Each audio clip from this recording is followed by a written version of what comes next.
മോളെ നീ എന്തായി ചെയ്യുന്നത്? ഈ സമയത്ത് മലർന്ന് കിടക്കാൻ പാടില്ല, ഞാൻ എത്ര തവണ പറഞ്ഞു തന്നിട്ടുണ്ട്. അടുത്ത് പോകാൻ ചെരിഞ്ഞ് കിടക്കണം എന്ന് അറിഞ്ഞൂടെ? ഈ ഒരു സെന്റൻസ് കേൾക്കാത്ത ഗർഭിണികൾ നമ്മുടെ നാട്ടിൽ ഇല്ല എന്ന് തന്നെ പറയാം, അല്ലെ? എല്ലാ അമ്മമാരും പറയുന്ന കാര്യമാണ് പെൺമക്കളോട് ഗർഭിണിയാവുന്ന സമയത്ത് അടുത്ത് പോകാൻ ചെരിഞ്ഞ് കിടക്കണം, അടുത്ത് പോകാൻ ചെരിഞ്ഞ് കിടക്കണം.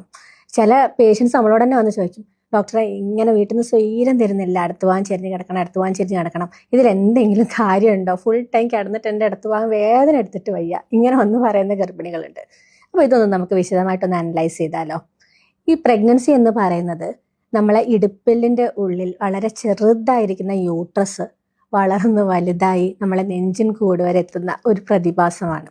അപ്പം നമ്മുടെ വയറിൽ, അതായത് നമ്മുടെ അബ്ഡമനിൽ മെയിനായിട്ട് 2 ബ്ലഡ് വെസൽ ഉണ്ട്. ഒന്ന് അയോട്ട, ഒന്ന് ഇൻഫീരിയർ വെന കാവ. നമ്മുടെ ശരീരത്തിൻ്റെ മൊത്തം ഒരു ബ്ലഡ് ഫ്ലോ റെഗുലേറ്റ് ചെയ്യുന്നത് ഈ 2 ബ്ലഡ് വെസൽസുമാണ്. അപ്പോൾ എന്താ സംഭവിക്കുക? ഒരു 4-5 മാസം വരെയൊക്കെ യൂട്രസ് ഒരു ചെറിയ സൈസ് തന്നെയാണ്. അതായത് നമ്മുടെ പൊക്കിൾക്കൊടിയുടെ താഴെ വരെ യൂട്രസിൻ്റെ സൈസ് ഉണ്ടാവുള്ളൂ. പക്ഷെ ഒരു 6-7 മാസമൊക്കെ കഴിയുമ്പോൾ നമ്മുടെ പൊക്കിൾക്കൊടിയുടെ മുകളിലോട്ടേക്ക് യൂട്രസിൻ്റെ സൈസ് എക്സ്റ്റെൻഡ് ചെയ്ത് വരുമ്പോഴാണ് ഈ പറയുന്നതിൽ ചെറിയൊരു കാര്യമുണ്ടാവുക. അപ്പം അതിൻ്റെ അർത്ഥം ഒരു 4-5 മാസം വരെ നിങ്ങൾ എങ്ങനെ കിടന്നാലും നിങ്ങളുടെ ബേബിക്കോ നിങ്ങളുടെ പ്രഗ്നൻസിക്കോ നിങ്ങൾക്കോ യാതൊരു പ്രശ്നവും വരാനില്ല. ഒരു 6 മാസം കഴിഞ്ഞ് കഴിയുമ്പം എന്താ സംഭവിക്കുക? ഈ യൂട്രസിൻ്റെ സൈസ് കൂടുന്നതിനനുസരിച്ച് ഈ മേജർ രക്തക്കൊഴലുകളെ യൂട്രസ് അമർത്താനുള്ള സാധ്യത, അതുവഴി ശരീരത്തിൻ്റെ താഴെ ഭാഗത്തോട്ട് ബ്ലഡ് ഫ്ലോ കുറയാനും യൂട്രസിലോട്ട് ബ്ലഡ് ഫ്ലോ കുറയാനും അങ്ങനെ കുട്ടിക്ക് ബുദ്ധിമുട്ടുകൾ വരാനുള്ള സാധ്യത കുറച്ചൊന്ന് കൂടും.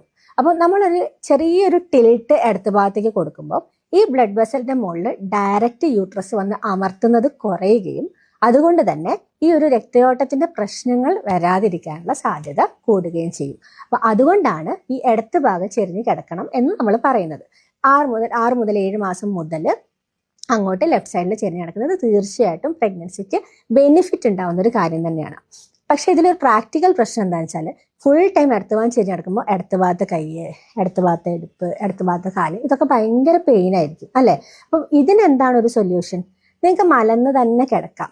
എന്നിട്ട് വലത്ത് ഭാഗത്ത് വയറിന്റെ ബാക്ക് ഭാഗത്ത് ഒരു തലയണ വെച്ച് കൊടുക്കുക. അപ്പം നിങ്ങൾ കിടക്കുന്നത് മലർന്ന് തന്നെ ആയിരിക്കും, പക്ഷെ യൂട്രസിന് ചെറിയൊരു ടിൽറ്റ് ലെഫ്റ്റ് സൈഡിലോട്ട് വരും. അപ്പം നിങ്ങൾക്ക് ഈ ഭാഗത്തുള്ള മസിൽ പെയിൻ ഒഴിവാക്കുകയും ചെയ്യാം, യൂട്രസിന് ഒരു ടിൽറ്റ് വരികയും ചെയ്യും, ബ്ലഡ് വെസലിന്റെ മുകളിൽ ഒരു കംപ്രഷൻ വരികയും ചെയ്യില്ല, കുട്ടിക്ക് ഒരു പ്രശ്നം വരികയും ചെയ്യില്ല. അപ്പം ഈ ഒരു ടെക്നിക്ക് നിങ്ങൾ യൂസ് ചെയ്ത് കഴിഞ്ഞാൽ നിങ്ങൾക്ക് പ്രശ്നമില്ലാത്ത രീതിയിൽ നിങ്ങളുടെ യൂട്രസിനെയും നിങ്ങളുടെ വാവയെയും നിങ്ങൾക്ക് പ്രൊട്ടക്ട് ചെയ്യാൻ പറ്റും.